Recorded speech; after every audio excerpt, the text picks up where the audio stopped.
93. hadis. Peygamberimiz sallallahu aleyhi ve sellem mundaq degan: El-muezzinune etvelun nasi a'naqan yevmel qiyameh.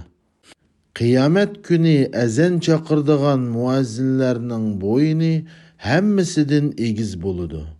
Bu hadiste ezen etişinin fazileti toğrusida aytilgan. Başka hadislerde Peygamberimiz sallallahu aleyhi ve sellem ezen çakırgan adamның üni qayerga yetse, her bir anlıgan zat Qiyamet günü onun üçün guvalık kılıdı dedi. Ve muazzinning boyunun egiz buluşuğu bazı bir alımlar mundaq düşünük beridi.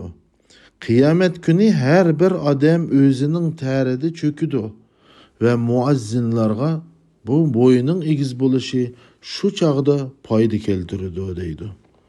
Başka hadislerde Peygamberimiz sallallahu aleyhi ve sellem mundaq degan: Eğer adamlar ezen çakırganның ve birinci septi turganның ecir suvaplarını bilgen bulsa, çokum bir-biri bilen raqabetlişetdi.